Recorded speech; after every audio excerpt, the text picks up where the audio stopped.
Bonjour à toutes et à tous. On va démarrer cet après-midi, là maintenant, avec une présentation de la psychothérapie sensorimotrice appliquée aux patients qui ont un TDI. Donc je m'appelle Raphaël Gazon, je suis psychologue clinicien et je viens de Belgique. Ça s'entend normalement, me dit-on. Et donc au centre, je dirige le centre PEPS que j'ai créé à Liège. C'est un centre spécialisé dans les troubles émotionnels et en particulier les traumas complexes et les troubles d'attachement. Donc on a des groupes par exemple spécialisés borderline, exactement comme ceux qui ont été créés à la Lironde cette année. Donc la psychothérapie sensorimotrice, c'est une méthode que j'utilise depuis maintenant une petite quinzaine d'années. J'ai découvert cette méthode parce que je recherchais des approches corporelle et de pleine conscience pour les gens qui avaient du trauma complexe. On était à l'époque en train de monter des projets borderline en centre de jour psychiatrique et je cherchais des approches qui pouvaient adresser les traumas plus anciens. Et comme il y avait beaucoup de choses dans le corps et beaucoup de difficultés à aborder ces choses dans le corps, j'ai commencé à rechercher un peu différentes méthodes et je suis tombé là-dessus. J'ai commencé à me former en psychothérapie sensorimotrice en 2010 et puis finalement, je n'ai jamais arrêté. Donc me voilà, et ça me fait plaisir de vous partager ça. Donc il y aura deux exposés sur la psychothérapie sensorimotrice, donc le mien évidemment, et puis il y aura aussi celui de Pat Ogden en fin de journée. Pat Ogden qui est la fondatrice de la méthode. Donc c'est vraiment une chance de la voir. On devait se combiner normalement à l'envers. Ça devait être Pat Ogden qui vous l'introduit là maintenant, et puis moi qui vous montre une application avec les personnes TDI. Donc ça me demande un peu de gymnastique pour revenir sur mes pattes. Mais ce qu'on va faire en fait ici maintenant, je vais vous présenter la méthode brièvement, ce que je n'avais pas prévu de faire. Je vous présenterai aussi comment se structure quelqu'un qui a un TDI et comment est-ce qu'on peut appliquer la psychothérapie sensorimotrice. Et puis Pat Ogden, en fin d'après-midi, vous présentera les applications pour le trauma complexe. Ça, comme ça, vous aurez une vision des choses. Donc, j'avance un petit peu. Donc Pat Ogden l'a déjà en photo, vous la verrez en vrai tout à l'heure. Elle a développé sa méthode dans les années 80. Et c'est une méthode qui s'appuie sur une autre méthode à la base, une autre méthode qui s'appelle ACOMI, H-A-K-O-M-I. Ce n'est pas fort connu en Europe, certains le connaissent mais ce n'est pas fréquent. ACOMI, ça ressemble assez fort au focusing, je ne sais pas si ça vous dit quelque chose, le focusing de Gentling. En fait, on propose aux gens de rester présents avec des dérégulations qu'ils ressentent à l'intérieur, des choses qui ne sont pas claires, pas nettes, et on reste en présence de ça jusqu'à ce que ça se transforme. Et ACOMI propose en fait des méthodes où le thérapeute aide son patient à rester avec des sensations, avec de l'activation, jusqu'à ce que ça se transforme. Et dans les années 90, il y a eu le développement de toutes les théories du trauma. On a commencé à comprendre un petit peu mieux ce qui se passait chez les personnes traumatisées. Et on voyait aussi, à travers l'application d'ACOMI, que quand on demandait aux personnes de rester avec leur vécu, tout simplement, des vécus de dérégulation, des sensations difficiles, mais les personnes traumatisées complexes, avec des attachements désorganisés, du trauma d'attachement, c'était vraiment difficile pour eux. Voire, ça les retraumatisait parfois en séance, simplement de se mettre en contact avec des sensations qui viennent de traumas passés, traumas non résolus. Ça va ? Et donc du coup, Pat Ogden, à ce moment-là, dans les années 90, a commencé à développer une approche d'ACOMI plus active et qui implique le corps. Donc comme les personnes traumatisées, c'est vraiment difficile de rester avec ce qui se passe à l'intérieur, on ne va pas juste leur demander de rester et puis d'attendre. D'accord ? On va les aider. C'est ça le principe. On va devenir beaucoup plus proactif. Et on va non seulement les aider à développer des ressources somatiques pour essayer de supporter ce qu'ils ressentent à l'intérieur, mais on va les aider aussi en amenant du mouvement. Okay, peut-être qu'en fait, juste rester comme ça immobile avec ce qu'on ressent à l'intérieur, quand ce sont des sensations en lien avec du trauma, ça ne fait peut-être pas du bien, mais on pourrait mettre du mouvement dedans.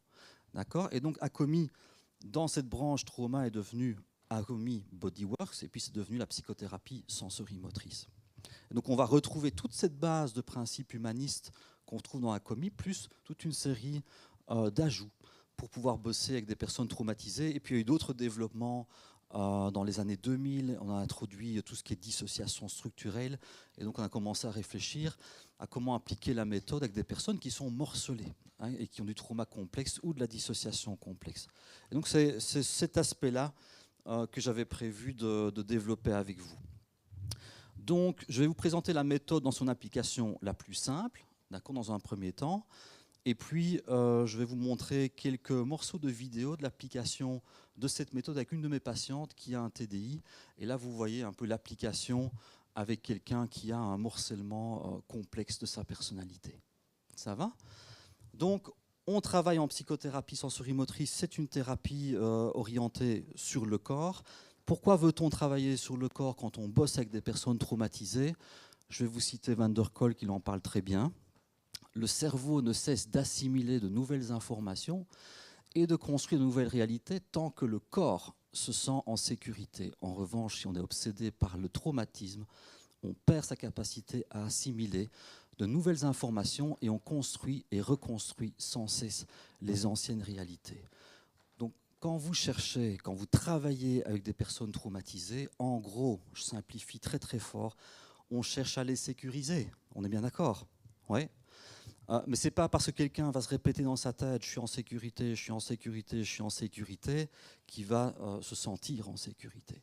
Pour qu'une personne puisse se sentir en sécurité, on doit remettre le corps dans un état de sécurité. Okay? Si votre corps est en état de panique, hein, ou en état de grande détresse et que vous laissez venir, ou vous essayez d'avoir la pensée « je suis en sécurité », ben vous n'y croyez pas à votre pensée. Ça va? Donc on veut travailler avec le corps parce que c'est là qu'on va créer de la sécurité. Ça, c'est une première chose. Une deuxième chose, et là je cite Ehlert, Nijenhuis et Onno van der Hart, ainsi que Cathy Steele, qui ont développé le modèle de la dissociation structurelle. Pour le corps et le cerveau humain, les souvenirs traumatiques réactivés représentent un danger dans la mesure où ce ne sont pas des récits, mais des expériences somatosensorielles émotionnellement chargées. Ça nous parle de quoi? Ça nous parle de comment on se rappelle des événements traumatiques. Et là, il y a toute une neurologie à comprendre derrière, que je n'ai pas le temps de vous expliquer là maintenant. Mais ce qu'il faut se rappeler, c'est que les personnes traumatisées, quand ils n'ont pas intégré leurs souvenirs traumatiques, ils ne s'en rappellent pas comme un souvenir normal. D'accord? Non seulement la façon de s'en rappeler n'est pas la même, mais quand on s'en rappelle, ça n'est pas la même expérience. Qu'est-ce qui est différent entre un souvenir normal et un souvenir traumatique? C'est que le souvenir traumatique, en fait, il s'active sans vous demander votre avis. Et souvent, il s'active par conditionnement classique. Vous avez été agressé par un mec avec un casque de moto, d'accord? Et puis la semaine suivante, vous croisez quelqu'un sur une moto avec un casque, et juste de voir le casque, vous réactivez l'état traumatique. Votre cerveau ne vous demande pas votre avis, hein, ça vient tout seul. Par contre, si vous voulez vous rappeler de ce que vous avez fait hier, matin, à 10h30, ça va vous demander un effort. Juste? Ouais. Vous avez fait quoi à 10h30 hier? Ouais. Attendez, on est quel jour là aujourd'hui? Attendez, on est à Nîmes là. Ouais. D'accord? Donc le souvenir, quand il est encodé de façon normale, il demande de la volonté en général pour s'en rappeler. Tiens, hier on était, je crois que c'était jeudi. Ok, ouais, jeudi je travaille à cet endroit-là. Ah oui, ça me revient, j'ai vu tel patient. Hop, on reconstruit les choses comme ça. Le souvenir traumatique, il s'active par conditionnement. Et une fois qu'il est activé par conditionnement, mon souvenir traumatique, il s'active en remettant mon corps et mes émotions, d'une certaine façon, dans le même état que l'état dans lequel j'étais lors du trauma. Donc il est possible, quand je recroise un gars avec un casque de moto, que mon corps se remette dans un état de figement. Ouais. Il est possible, quand je croise ce gars avec ce casque de moto, que je commence à vivre des angoisses terribles dans mon corps. Il est possible, quand je croise ce gars avec ce casque de moto, que j'ai envie de fuir et de me cacher, et j'ai l'impression qu'il va dégainer un flingue de son blouson. Okay, ce qu'il ne fait pas, il est juste en train de s'arrêter à un feu rouge. Ça va? Mais mon corps comporte comme s'il allait le faire. Et donc du coup, le fait que mon corps se mette dans le même état que lors du trauma me donne une sensation de réalité, non pas passée, mais présente. Je me sens en danger. J'ai l'impression que ce gars qui s'arrête à ce feu rouge va me faire du mal. Ouais. Et ça, nos patients traumatisés le disent tous. Hein, s'ils ont été agressés par un gars qui mesure 2 mètres, ils auront peur des personnes qui mesurent 2 mètres. S'ils ont été agressés chez Carrefour pendant qu'ils faisaient leurs courses, ils ne vont plus aller chez Carrefour parce que rien que d'y penser, ça les active déjà. Hein, si je me suis fait agresser quand je vais en vacances, je ne sais pas moi, à Barcelone, je ne voudrais plus aller à Barcelone. Rien que de parler de Barcelone, j'ai mon corps qui tremble et qui transpire. Ça va? Donc ça, c'est vraiment la façon dont on se rappelle un souvenir traumatique. Je simplifie un peu. Mais du coup, puisque ça se réveille corporellement, notre souvenir traumatique, c'est plus dans le corps que dans la tête. D'accord? Mais bossons-le au niveau du corps. C'est là le principe. D'accord? Le corps, en fait, nous donne un endroit de réactivation, mais aussi un endroit de travail qui va être notre lieu privilégié en psychothérapie sensorimotrice. Voilà, je passe là-dessus. Donc, du coup, on est intéressé en psychothérapie sensorimotrice. On est intéressé de comment le corps réagit, comment on réagit même de façon générale, lorsqu'on est face à une situation où on risque de mourir. Ouais. Et on parle, pour essayer de comprendre ce qui se passe quand on risque de mourir, on parle de système d'action. Les systèmes d'action, c'est un synonyme de système motivationnel ou système comportemental, c'est la même chose. Ce sont des systèmes génétiquement préétablis qui ont pour but de répondre à certains besoins adaptatifs. Il y a plein de systèmes, en fait. Vous avez un système qui vous donne envie de faire la sieste maintenant si vous êtes fatigué, d'accord ? Vous avez un système qui vous donne envie d'aller bouffer quand vous avez faim. Vous avez un système qui vous donne envie d'aller vous dégourdir les pattes quand vous manquez d'activité. Vous avez un système qui, à 16h30, vous rappelle qu'il faut aller chercher vos enfants à l'école. Nos comportements sont organisés par des systèmes comme ça. Donc il y a plein de systèmes qui gèrent la vie quotidienne, chercher ses enfants, manger, dormir, etc. Et il y a des systèmes en fait, qui s'enclenchent spécifiquement quand on est en danger. On les appelle des systèmes de défense pour la survie. Alors on a un petit truc pour s'en rappeler. Parce qu'en fait, le système de défense pour la survie, il est en différents sous-systèmes. Les sous-systèmes, en fait, en anglais, commencent par F, en général. Et il y a plein de gens qui les connaissent. Il y a 2 F super classiques, c'est le fight et flight. Vous connaissez cette affaire-là? D'accord? Je suis en danger, naturellement, mon corps en fait, se met en mode combat, ou il se met en mode fuite. D'accord? Fight, flight. Il y a un autre sous-système qui m'oblige à me figer, freeze. Okay? C'est ce qu'on appelle la sidération. Les Québécois appellent ça le gel en français. Donc freeze. On a un autre système qui m'amène à passer en hypoactivation. Okay? Mon corps se démobilise et c'est comme si je commençais à faire le mort. Hein. Mes collègues anglophones, parfois, ils appellent ça flop. Ouais. Et donc, il y a 2 types d'immobilité. En anglais, ils appellent ça parfois high freeze, donc c'est vraiment le lapin dans les phares d'une voiture, et le low freeze, c'est le flop. Ça va? Et on voit en fait bien souvent, dans des situations traumatiques, les personnes essaient d'abord peut-être de se défendre, de fuir, ils vont se figer avec de l'énergie, mais quand il n'y a plus vraiment d'issue, on passe dans le flop. Okay, le corps devient comme une poupée de chiffon. Ils disent aussi en anglais fainted death, ça commence par un F aussi. On peut dire en français thanatose. Aussi, c'est un des termes qu'on peut utiliser pour ça. Ça va, la mort feinte. Pour ceux qui s'intéressent à ça, il y a un animal qui est spécialiste là-dedans, c'est l'opossum. L'opossum, c'est le petit animal qui fait tout le temps chier le mammouth dans l'âge de glace. Pour ceux qui ont regardé, dès qu'il y a le moindre stress, il tombe sur le côté et tire la langue. Et si vous mettez opossum fainted death sur YouTube, vous allez voir des vrais opossums, et ils sont vraiment forts, c'est incroyable. Et donc l'idée, c'est que faire le mort, en fait, protège. C'est assez impressionnant. On appelle ça des stratégies de limitation de dégâts. En fait, pour qu'un prédateur veuille tuer sa proie, il faut en général que sa proie lui résiste. C'est la résistance d'une proie qui pousse et qui amène l'instinct à tuer. Et pour qu'un prédateur ait envie de manger ce qu'il a tué, enfin manger quelque chose de mort, mais il faut qu'il l'ait tué avant. Donc le fait que l'opossum fasse le mort avant même d'être tué, il prive le prédateur de le tuer et donc il lui prive de son appétit aussi à le manger. Et vous allez voir ça sur YouTube, c'est assez intéressant. Vous voyez un coyote qui attrape un opossum, il fait le mort et puis le coyote il est dégoûté, il s'en va quoi.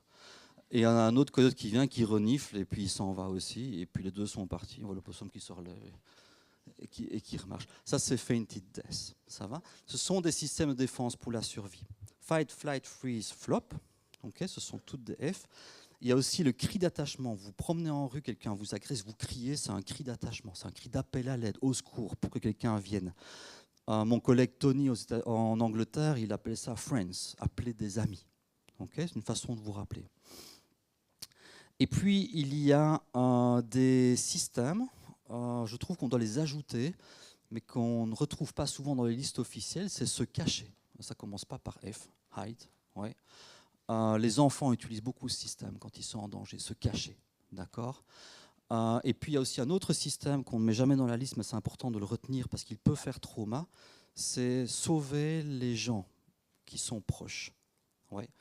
Une maman, par exemple, ou un papa qui serait dans une maison, la maison commence à brûler, les enfants sont au premier étage, ouais, et je serais privé de la possibilité d'aller les chercher, ça va faire du trauma, ça. D'accord ? Je ne suis pas dans le fight, je ne suis pas dans le flight, je ne suis pas dans le flop, je suis dans une urgence psychobiologique à sauver ma progéniture. Mais on fait ça pour les enfants, mais également pour n'importe quel humain. Ouais. Ça serait traumatisant pour nous, s'il y avait un incendie ici, de savoir qu'un collègue, ou même quelqu'un qu'on ne connaît pas, est resté coincé ici. Et savoir qu'on n'a pas pu aller le sauver. Ça va ? Donc ça ne commence pas par F, ouais, mais c'est important que vous le reteniez parce qu'il y a des traumas qui sont liés au fait de ne pas avoir pu sauver les gens qu'on est censé sauver ou qu'on aurait bien voulu. C'est le trauma vicariant aussi des personnes qui interviennent dans les situations de catastrophe. Okay, quand il y a des gens qui décèdent, ça fait ce genre de trauma. Ça va ? Ça a du sens pour vous ? Ouais. Donc tout des F plus se cacher et sauver les gens, c'est des trucs qui s'enclenchent quand on est en situation de survie. Et puis, ce qu'il faut retenir, c'est qu'on les classe en deux grandes catégories, tous ces F. Il y a des F qui mobilisent et il y a des F qui immobilisent. Par exemple, ils sont tous les deux en situation de danger, là, ces deux-là. Hein, donc c'est une situation de combat. Lui, il est dans le fight. Okay, donc il y a un ennemi devant lui, mais on sent qu'il est dans une capacité à agir, il y croit. D'accord ? Lui, il n'y croit plus. Hein, il est complètement sidéré. Il est dans un état de stupeur dissociative. Hein. Je pense que si on lui parle et si on lui dit son prénom, je ne suis pas sûr qu'il va réagir tout de suite. Il est peut-être déjà arrivé que vous ayez des patients dans ces états-là. Ça m'est déjà arrivé quelques fois aussi en séance. Même dans la salle d'attente, je retrouve des patients dans cet état-là. Il faut quelques temps avant qu'ils reviennent. Ça va ? La stupeur dissociative, une sidération, le fight, le combat. Je peux agir, je ne peux pas agir. Ça va ? Donc c'est une distinction vraiment très très importante. Donc les systèmes où je peux agir, c'est le combat, la fuite. Appeler à l'aide, c'est agir. D'accord ? Donc je me sens capable d'appeler à l'aide. Sauver les gens et se cacher. J'ai oublié aussi un autre qui est dans la liste et qui commence par F, c'est fawn, F-A-W-N. En anglais, vous connaissez cette affaire-là ? C'est se soumettre à l'agresseur et lui donner ce qu'il veut. C'est la soumission, en fait. Ouais, faire plaisir à l'agresseur. Ce qui est aussi un système de survie. Donc, j'appelle à l'aide, je peux m'enfuir, je peux me battre, et ça fonctionne. Je vais être moins choqué que si je me fige, je m'immobilise et je survis par hasard. Ça va ? Donc les moments d'immobilité aussi, finalement je m'en suis sorti, mais je me suis immobilisé, où les actions que j'ai posées n'ont pas marché, il y a plus de risques que je sois traumatisé. Ça, donc c'est vraiment très très important. Si vous regardez les personnes traumatisées, vous allez vous rendre compte en fait que très souvent, dans les situations traumatiques, les systèmes mobilisants n'ont pas pu s'enclencher, ou ils se sont enclenchés mais ils n'ont pas marché. Okay ? Et c'est ça qui fait trauma. Je discutais avec un service de pédopsychiatrie en Belgique qui s'occupe d'adolescents. Et on parlait de tous ces F-là, et il y avait la chef de salle, vous appelez ça une cadre de santé, qui était là. Et elle disait, ouais, moi quand j'étais jeune, là, j'avais 23 ans, elle est quasiment à la pension, je me promenais le long d'une rue, dans la campagne, là où j'habite, il y a un mec qui s'est arrêté, qui voulait m'agresser, je lui ai mis une de ses baffes. Ouais, j'ai failli lui dévisser la tête, il n'a pas demandé son reste, il est parti. Okay ? Elle nous a raconté ça, elle était fière. D'accord ? C'est une agression. Le mec l'a agressée, mais elle n'a pas été touchée, elle lui a mis une baffe, le mec ne s'est même pas rendu compte de ce qui arrivait, il est parti. Du coup, son corps était droit, elle était souriante, elle regardait tout le monde, elle sentait qu'elle avait de la force. Ça va? Parce qu'elle a pu enclencher un fight et elle a gagné. D'accord? Une autre dame que j'ai eue en thérapie pour un stress post-traumatique, c'est une teigne. Vous dites ça en France, une teigne? Une vraie teigne. Elle a le caractère, c'est incroyable. Elle tient un magasin dans une pompe d'essence. Je vous jure que vous faites emmerder dans les magasins. Une pompe d'essence, c'est des magasins qui restent ouverts pendant la nuit. Et 4 mecs, genre entre 16 et 25 ans, sont venus pour lui voler son argent. Et elle a enclenché du fight. La femme, elle s'est battue contre les 4 mecs. Elle a 55 ans, d'accord? Et elle y croyait, parce qu'on ne lui fait pas, d'accord? Mais elle a perdu. Elle a perdu. Les 4 mecs étaient plus forts. Et donc, ils l'ont vraiment immobilisée. Elle a dû lâcher et ils sont partis avec le pognon. D'accord? Elle a eu des fractures aussi. Je pense qu'elle aurait, avec fracture, ça aurait été. D'accord? Mais là, non seulement elle a eu des fractures, c'est pas vraiment ça le trauma, elle s'en fout de ces fractures. C'est qu'elle a perdu. Ouais, elle a perdu et ils sont partis avec le pognon. Ça, c'est un fight qui s'est enclenché, mais il n'a pas marché. Ça va? Et donc ça fait trauma. Donc il y a des gens qui enclenchent, mais ça ne marche pas. Et puis il y a des gens aussi qui ont des histoires difficiles, ils n'enclenchent même plus. Ouais, ils passent tout de suite dans de l'immobilité. Donc il y a plus de risques quand c'est comme ça. C'était déjà une hypothèse, c'est pas nouveau cette affaire-là, une hypothèse que Janet avait. Et Janet, ça date d'il y a un siècle. Voilà ce qu'il dit à propos de ce que je viens de dire. Les patients affectés par des souvenirs traumatiques n'ont pas pu effectuer d'actions caractéristiques de l'étape de triomphe. Ça va? Il parle d'acte de triomphe. Quand les patients ont réussi à faire un acte de triomphe, en général, ça les protège du stress post-traumatique. Les personnes sont traumatisées car une série d'actions mentales et physiques sont restées incomplètes. C'est une autre façon de formuler ce que je viens de dire. Et donc, du coup, quand nos patients n'ont pas pu aller jusqu'au bout de leurs actions mobilisantes, ou ils ne les ont pas enclenchées, ça donne une sensation d'avoir survécu par hasard. Ok? Encore heureux qu'ils m'ont laissé là sans me tuer, les 4 mecs. Là. Je n'arrive pas à m'enfuir. Je m'évanouis, je passe dans le flop, les pompiers me trouvent, ils finissent par me sauver, je reviens à moi. J'ai l'impression que je suis juste sauvé par hasard. Ça va? En fait, ça rend le monde beaucoup plus dangereux. Il y a vraiment une sensation de dangerosité plus importante. Et alors, ça a des conséquences. Et Judith Herman, je trouve, décrit bien les conséquences. Tu l'as cité, je pense, tout à l'heure. Judith Herman, c'est celle qui a pour la première fois utilisé le terme trauma complexe. Elle a travaillé beaucoup avec les personnes victimes d'inceste. C'est une psychiatre américaine. Et voilà ce qu'elle dit à ce propos. Elle dit, quand il n'est possible ni de résister ni de s'échapper, le système humain d'autodéfense est dépassé et se désorganise. Chaque composant de la réponse ordinaire au danger ayant perdu son utilité tend à persister de manière altérée et exagérée, bien après que le danger réel soit passé. En gros, vous ne faites plus confiance dans vos systèmes d'action mobilisants. Je ne fais plus confiance dans ma capacité à me battre. Je ne fais plus confiance dans ma capacité à voir arriver le danger. Je ne fais plus confiance dans ma capacité à m'enfuir si jamais il y a un problème. Je ne fais plus confiance non plus aux gens et la possibilité d'appeler les gens pour venir me sauver.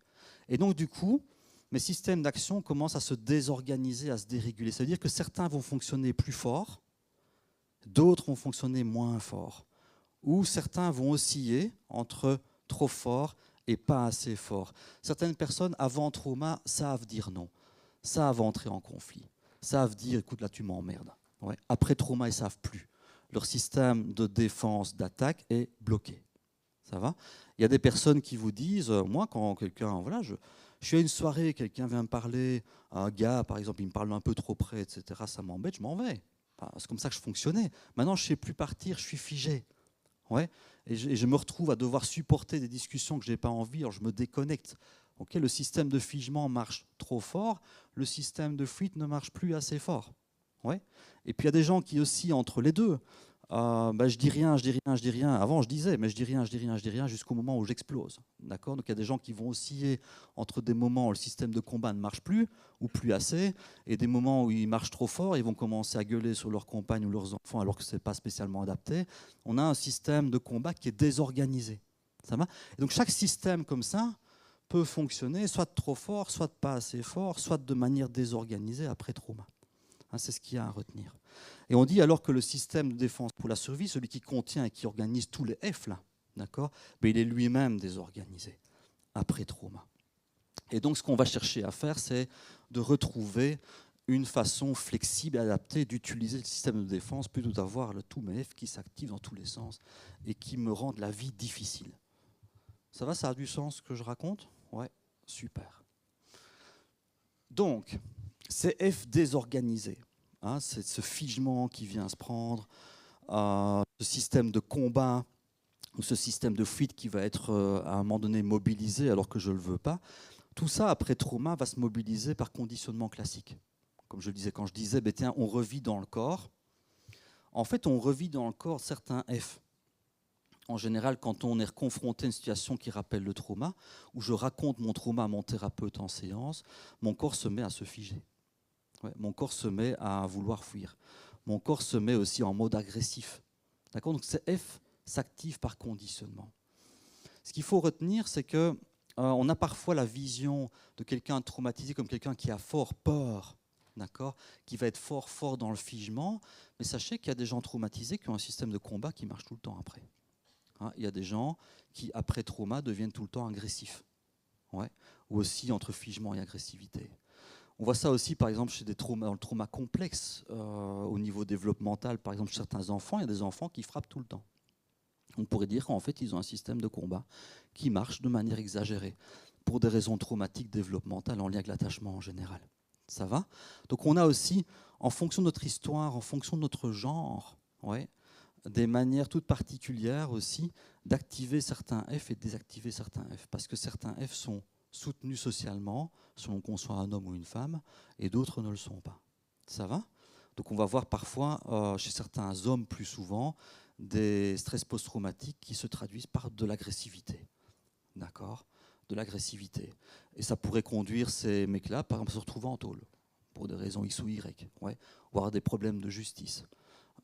Mais si on fait un peu le topo de leur vie, comment est-ce qu'ils se sont développés, on peut voir qu'on a des histoires de trauma autour de ça. Ça va ? Alors je dis certains mecs, mais ce n'est pas l'apanage des mecs. D'accord ? On se comprend bien. Mais dans le trauma complexe, en fait, ce qu'on voit, il y a vraiment une différence de genre. Les hommes sont plus externalisants dans la façon d'exprimer leur pathologie et les femmes sont plus internalisantes. Donc on a plus des troubles anxieux, dépressifs et de l'automutilation chez les femmes. On a plus des passages à l'acte agressif, de la consommation de produits chez les hommes. Donc en général, les femmes qui ont du trauma complexe se retrouvent en psychiatrie. Hein, elles ont souvent l'étiquette borderline sur la tête. Et les mecs qui ont eu trauma complexe se retrouvent en tôle et ils ont l'étiquette psychopathe antisocial sur la tête. Mais quand vous regardez leur histoire à l'un et l'autre, c'est un peu pareil. Hein, c'est du trauma d'attachement, c'est de la négligence, de la maltraitance à répétition. C'est juste qu'il y a vraiment un phénomène de genre, ça a été montré par des études longitudinales qui est assez important. Ça va ? Donc ça, c'est la dérégulation, je dirais, du système de défense. Hein, il y a des comportements d'attachement, d'agressivité, de fuite, de figement qui se désorganisent, qui ne sont plus vraiment adaptés à la situation réelle de maintenant, mais qui sont des échos de choses qui se sont passées auparavant. Ça va ? Bien. Donc, implication pour le traitement, c'est que notre objectif, ça va être de réguler le système d'action de défense pour la survie dans sa globalité. En gros, ce qu'on veut, c'est réveiller et réactiver et redonner des possibilités aux systèmes qui sont bloqués, d'accord ? Et on veut réguler les systèmes qui marchent trop fort. Ouais, on aurait quelqu'un qui a beaucoup de figement, on va l'aider à passer du figement en mouvement. On a quelqu'un qui se bagarre tout le temps, on va l'aider à mesurer et à réguler son agressivité. Ça va ? Ce sont deux applications de la thérapie sensorimotrice. Et comment est-ce qu'on va faire ça ? Je vais y passer un petit peu de temps là maintenant. Mais c'est ça le but. Ça va ? Donc c'est activer ce qui est bloqué, réguler ce qui fonctionne trop fort. Pour retrouver une sensation corporelle physique d'être capable, ça va ? Et d'être capable d'agir consciemment. Vous savez, les gars violents, ils ont peur d'eux-mêmes. Hein. Ils ont peur d'eux-mêmes. Ils sont peut-être capables d'agir, on pourrait dire il est tout le temps agressif, violent, mais souvent ils ont peur de leur propre réaction. Et chez eux, en fait, ce qu'on veut atteindre, ce n'est pas spécialement qu'ils arrivent à se battre, c'est qu'ils régulent leur agressivité, c'est qu'ils puissent finalement la nuancer de 0 à 100. On peut être fâché à 10%, être fâché à 20%, à 30, à 40, plutôt que 0 à 100. Ça va ? On essaye d'arriver à ça dans la thérapie. Donc on va réactiver le trauma, hein, c'est ça le but du jeu. Quand on travaille en phase 2, c'est-à-dire qu'on travaille directement sur les souvenirs traumatiques, on va demander aux personnes de parler de certains traumas qu'ils ont vécus. D'accord ? On peut leur demander simplement d'en parler, on peut leur demander de faire venir des images de ces traumas. Je n'ai pas le temps de vous entrer vraiment dans le détail par rapport à ça, mais l'idée c'est qu'on va réveiller le trauma. Et pourquoi est-ce qu'on veut réveiller le trauma en séance ? C'est pour remettre les corps de nos patients un peu dans le même état que lors du trauma. Et alors, ce n'est pas juste les mettre dans le même état, manière de les mettre dans le même état. On veut les mettre dans le même état pour voir ce que le corps voudrait faire, là, quand je les mets dans le même état, et on va l'aider à le faire. D'accord ? Donc, bien souvent, ce qui se passe quand quelqu'un a été traumatisé et qu'il parle de ses traumas, il va y avoir beaucoup de figements, d'accord, ou beaucoup d'effondrements. Mais il n'y a pas que du figement, il n'y a pas que de l'effondrement quand les gens vous parlent de leur trauma. Il y a également, derrière ce figement et cet effondrement, parfois des micro-mouvements, oui, des micro-débuts de quelque chose comme ça. Ouais. La personne vous dit, ouais, le mec, là, il s'est approché de moi, ouais, il y a son corps qui commence à pencher vers la droite. Ça se tend, hein, ça se fiche, je suis bien d'accord. Ouais. Mais ça ne se fiche pas à 100%, ça penche vers la droite. En fait, le corps de mon patient est en train de me montrer le truc qu'il aurait bien voulu faire. Mais alors, il s'arrête en séance. Ouais. Et moi, ce qui m'intéresse, à un moment donné, on va quitter le discours. On dit, t'as vu, quand tu parles de ce mec-là qui s'approche, t'as vu à ton corps qui penche vers la droite. Et si on permettait à ton corps, là maintenant, d'aller un peu plus loin vers la droite, ouais, lui permettre d'aller plus loin, ici dans mon bureau, et que tu puisses faire l'expérience en fait, de ce que tu aurais voulu faire à ce moment-là, mais que tu n'as pas pu. Tu n'as pas eu le temps, ou tu n'avais pas la force, tu étais trop jeune, tu as été pris de court, il était plus fort, mais ici dans le bureau, tu peux. Ça va ? Donc on est en train d'écouter les gens, on leur demande de faire venir des images, et pendant qu'ils nous racontent, on regarde ce qui se passe. Ouais, on regarde ce qui se passe. On pourrait combiner même la sensorimoteur avec le MDR. Ouais. Et il y a pas mal de patients qui le font. Je commence à demander à mon patient de se concentrer sur une image. Hein, on fait des stimulations bilatérales. Puis à un moment donné, mon patient ramène quelque chose d'un peu plus précis. Il y a quelque chose qui se passe dans le corps. Ok, on va arrêter les stimulations bilatérales. Ce que je te propose là maintenant, on va suivre ce que ton corps a envie de faire. Ouais, je vois, le corps fait tout ce qu'il a envie de faire. Il revient un petit peu à l'équilibre. Et on continue les stimulations bilatérales. Ça se combine vraiment très très bien. Ça va ? Donc, peu importe la méthode que vous avez, que vous utilisez, enfin, en sensorimoteur, on adresse vraiment le corps là, et on suit tout ça. Mais peu importe la méthode que vous utilisez, si vous avez un début de séquence d'action qui s'amène dans vos bureaux parce que le patient évoque quelque chose, ça va faire du bien de permettre au corps d'aller au bout. Ouais. Maintenant, il y a une façon d'accompagner ça, où on veut que ce soit en sécurité. Ça va ? Parce qu'en général, quand vous dites à vos patients « laisse-le faire ton corps », il panique. Parce qu'il y a comme un souvenir implicite dans le corps de « on va me tuer si je le fais ». D'accord ? Et donc, on va bien rappeler aux patients, écoute, je suis là, on le fait avec toi, dans mon bureau, c'est en sécurité. C'est vrai que tu n'as pas pu à ce moment-là, et ce n'est pas possible, mais ici, tu peux. Okay ? Et on va le faire très doucement, okay, à ton rythme. Ça va ? Donc, on veut de la sécurité, on veut que la personne reste dans sa fenêtre, on ne veut pas la submerger en lui demandant de faire des trucs trop vite ou trop fort. Donc le rythme, l'accordage et s'ajuster au patient, c'est vraiment, vraiment, vraiment important. En même temps, on ne veut pas trop de sécurité, parce que si vous ne réactivez pas le trauma, on ne va rien pouvoir faire. Hein, quand vous avez des gens qui vous racontent leur trauma comme des bulletins météo, et qu'ils restent complètement déconnectés de ce qui s'est passé, il n'y a rien qui se passe dans le corps. On va devoir amener un peu du matériel dans le corps. Et donc du coup, chez les gens qui n'arrivent pas à créer des images dans leur tête ou n'arrivent pas à se rappeler, on peut aussi reprendre des objets, un objet qui représente la personne difficile avec qui il y a eu un problème. Ouais. J'approche l'objet et le corps il a envie de faire quelque chose. Je peux aussi bosser en sensorimoteur en n'ayant aucun accès aux souvenirs du passé. Hein. Comme les traumas sont réactivés au quotidien, si vous avez des traumas d'enfance, ils sont réactivés au quotidien avec votre conjoint, au travail, avec vos enfants. Il suffit de ramener des situations qui réactivent, de la semaine, hein, d'il y a 3 jours, etc. La personne vous parle du dernier conflit avec son conjoint, il y a plein de choses qui se passent dans le corps, hop, on suit. Et on permet au corps de réaliser ce qu'il n'arrive pas à faire dans la situation avec le conjoint, parce que ce n'est que réactivation de trauma relationnel du passé. Ça va ? Donc c'est ça qu'on cherche à faire. On cherche à réactiver. C'est un peu insécurisant. On va réguler le niveau d'activation. Mais on ne cherche pas non plus à ce que ce soit trop confortable parce que sinon, il ne se passe juste rien. Donc voilà. On est en thérapie sensorimotrice.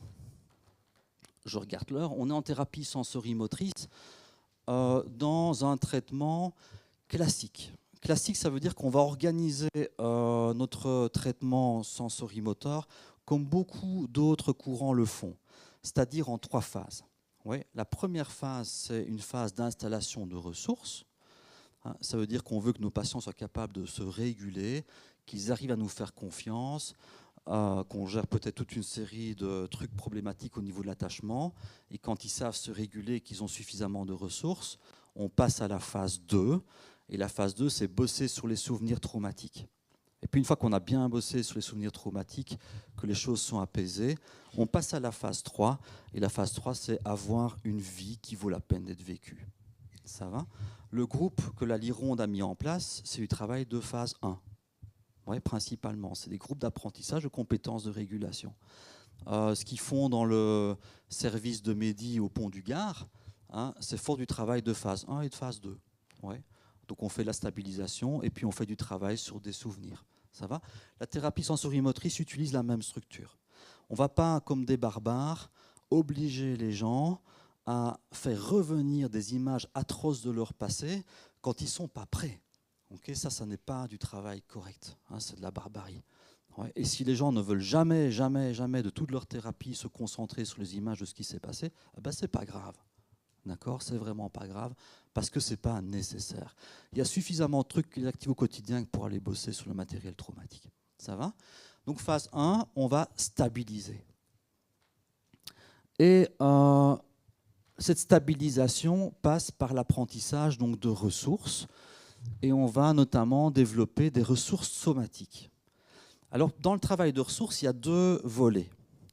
Il y a d'abord développer des capacités à se remettre dans sa fenêtre de tolérance, ça veut dire réguler les émotions quand elles sont trop fortes. Pourquoi ? Parce que quand elles sont trop fortes, les gens sont plus présents à eux-mêmes. Ou alors on veut limiter les épisodes dissociatifs quand on se déconnecte de soi, parce que quand on se déconnecte de soi, on n'est plus à soi-même, on ne sait pas intégrer ce qui se passe à l'intérieur. Donc on va leur apprendre des méthodes pour rester avec eux-mêmes, même quand il y a de l'émotion. Ça va ? Ça, c'est le travail de ressources. Il y a un deuxième volet du travail de ressources, c'est leur développer des trucs qu'ils ne savent pas faire. Ouais. Vos patients traumatisés complexes, il y a plein de trucs qu'ils ne savent pas faire, notamment au niveau relationnel. Il y a plein de patients traumatisés complexes qui ne savent pas dire non. Ouais. Il y a plein de patients traumatisés complexes qui ne savent pas dire oui. Il y a plein de patients traumatisés complexes qui ne savent ni dire non, ni dire oui. Ouais, c'est vrai, hein ? Il faut toujours que ce soit un peu par des chemins détournés. Ouais. Il y a plein de gens traumatisés complexes qui n'ont pas de sens de leurs limites. Il y a plein de gens traumatisés complexes qui ne savent pas prendre distance, qui ne savent pas lâcher, qui ne savent pas aller vers, qui ne savent pas avoir de l'intimité. Et donc, vous voyez, il y a tous des répertoires de comportements que vous pouvez développer avant même de commencer à bosser le trauma. D'accord ? Et on a des programmes, en fait, en thérapie sensorimotrice de ça. Donc, par exemple, dans cette diapo-là, il y a une série de choses, là, ici. Hop là, pardon, excusez-moi. Une série de choses que vous avez à droite, ici, qui sont des choses qu'on va pouvoir faire en séance pour leur apprendre à se réguler. Ouais. Donc, par exemple, on va leur apprendre à prendre conscience de leur corps dans des endroits du corps qui sont sécures. Donc, trauma complexe, abus sexuel, de là à là, c'est la cata, c'est le champ de mine. Okay ? Mais peut-être que les pieds, ça va. Peut-être que les mains, ça va. Donc, on va apprendre à sentir ses mains, apprendre à sentir ses pieds. Quand ça ne va pas, à la place d'être là, aller dans les pieds, aller dans les mains, aller dans les lobes des oreilles, pourquoi pas ? Mais c'est aller chercher des sensations du corps sécurisantes et s'entraîner à y aller. Créer des sensations dans ces endroits du corps où il y a de la sécurité. À bosser à faire de l'ancrage. Faire de l'ancrage, c'est sentir les points d'appui. Vous avez quelqu'un qui sort de sa fenêtre, il y a des trucs super faciles que vous pouvez faire. Simplement bouger. Ouais. Bouger et taper les pieds sur le sol. Okay. Attends, là tu es en train de décrocher, vas-y, tape les pieds sur le sol. Voilà. Ok, un peu plus fort. Voilà. Et faites ça avec vos patients. Ne les regardez pas à faire sans que vous fassiez rien. Ok. Simplement ça, ça fait sentir les points d'appui, ça amène les sensations au niveau du pied, ça met du mouvement dans le corps, ça ramène la plupart des gens. Ça va? Il y a des gens, vous mettez du mouvement dans le corps, c'est pire. Okay, donc il n'y a aucune technique qui est là qui marche pour tout le monde. Ça marche très bien pour certains et ça fait l'effet exactement inverse pour d'autres. Hein, une patiente, elle est bouffée de honte dès qu'elle bougeait d'un poil dans sa famille, son père lui mettait des claques. Eh ben, quand je lui demande de bouger les pieds, ça fait pire. D'accord? Et donc du coup, je prends une couverture et elle s'enroule. Ça marche pour elle. Mais ça ne marche pas. Ça va? Donc du coup, on essaye des trucs. Créer des sensations, amener de la sensation au niveau des points d'ancrage, demander au patient de s'orienter. Lève-toi, mets-toi debout, cite-moi des objets dans la pièce. Okay. Allons regarder par la fenêtre, regarde un truc qui te plaît. Là, vous orientez le patient en 2024 et comme ça, il peut quitter 1983. Là, il a été traumatisé. Ça va? Bouger, créer des sensations, s'orienter dans la pièce, ça aide vraiment à revenir, que vous soyez en hypo ou en hyper. D'accord? Créer des frontières. La personne commence à vous parler d'envahissement, elle commence à sortir de sa fenêtre. Attends, utilise tes mains, crée une frontière autour de toi. Voilà. Écoute, je vais te donner des objets, dessine une frontière autour de toi. Tout le monde dans la pièce peut faire ça, vous pouvez tous faire ça. C'est super facile à faire. D'accord? Prends des chaises, crée une barrière. Okay? Parfois, on prend des chaises, on fait une barrière avec des chaises. On a un stylo, on a un plumier avec plein de stylos et des bics dedans. Prends des bics, trace une frontière autour de toi. D'accord? Récupère un peu ton espace. Ouais. Fais un mouvement de repousser, comme ça, à blanc. Ça va? Imagine que tu mets tout ça à distance. Ce sont tous des trucs qu'on va faire sur le moment, à chaud, pour essayer de maintenir la personne à l'intérieur de « je suis capable de rester avec moi-même ». Ça va? Donc ça s'entraîne pour revenir dans sa fenêtre. Travailler la contenance, envelopper, utiliser les 5 sens pour s'apaiser, du mouvement, peu importe lequel. On peut aussi faire des mouvements de tendre les bras. Le thérapeute attrape les mains. Ce sont des mouvements d'attachement qui rassurent. L'alignement, pouvoir sentir le centre de son corps s'aligner, sont toutes des choses qui peuvent aider à revenir dans le moment présent. Je n'ai pas le temps de vous montrer tout parce qu'on n'a qu'une heure, mais ce sont des idées. Ça va? L'idée, en fait, c'est faire des trucs avec le corps pour créer de la sécurité et de la régulation. On a notre groupe Borderline, exactement le même qu'à la Lironde. À Liège, ça fait 20 ans que je l'anime. Il se peut qu'en fait, quand il y en a un qui se dérégule, il y a l'autre qui se dérégule à côté, puis à l'autre, puis à l'autre, puis à l'autre, puis à l'autre. Et en fait, avec le temps, on sait ce qui ramène l'un et ce qui ramène l'autre. Donc je peux faire, attends, vas-y, regarde-moi, tape, respire, d'accord? Va prendre l'air sur la terrasse. Oui, donc on sait, lui, aller sur la terrasse, bouger, ça va. Lui, respirer, ça c'est OK. Lui, taper les pieds, ça c'est bon. Et donc du coup, on a chacun un petit peu une idée des boîtes à outils qui fonctionnent pour nos patients. Et alors ça les rassure, parce qu'ils savent que quand ils partent en vrille, on les ramène. Ils partent en vrille, vous les ramenez, ils partent en vrille, vous les ramenez, ils partent en vrille, vous les ramenez, ben ils vous font confiance. C'est ça en fait le résultat. Et puis après, ils se font confiance. Et puis après, ils se disent, ben, je veux peut-être bien travailler un peu mes traumas quand même. Ouais, parce qu'ils vous font confiance et parce qu'ils se font confiance, parce que vous les avez ramenés souvent. D'accord? Et donc c'est ça l'idée. À travers le fait de les ramener, on répare l'attachement.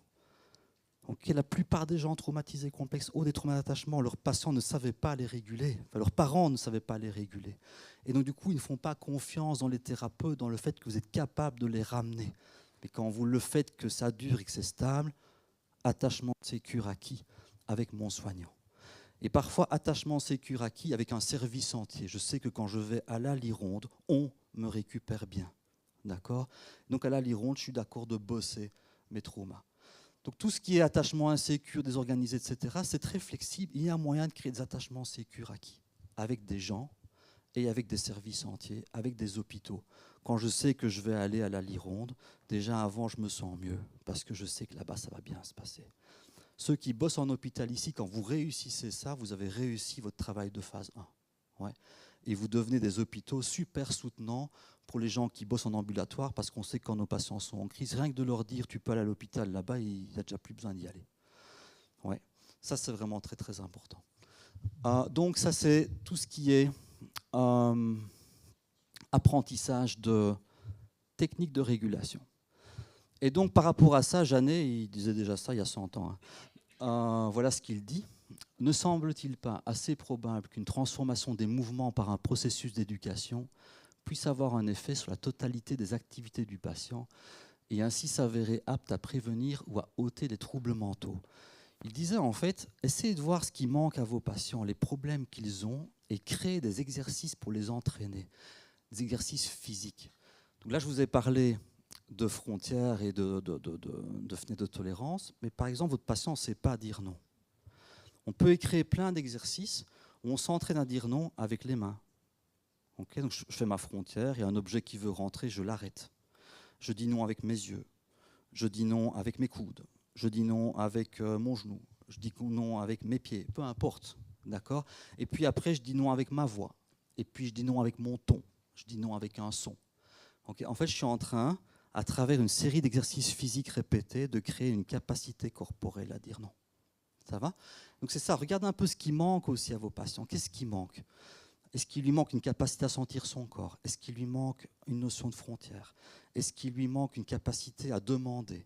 Est-ce qu'il lui manque une capacité à dire non? Est-ce qu'on ne créerait pas des exercices physiques pour entraîner ça? Ça va? Et là, je ne suis pas dans on remet dans la fenêtre, je suis dans on entraîne des choses manquantes. Et ces choses manquantes vont devenir des capacités, ça va aider le travail de phase 2. Ça va, je ne suis pas trop rapide, c'est bon? Vous me suivez? C'est parfait. Vous survivez encore? La digestion se fait bien? Ouais. Parfois dur à cette heure-ci dans une salle sans fenêtre où il fait chaud. Ouais. Bien.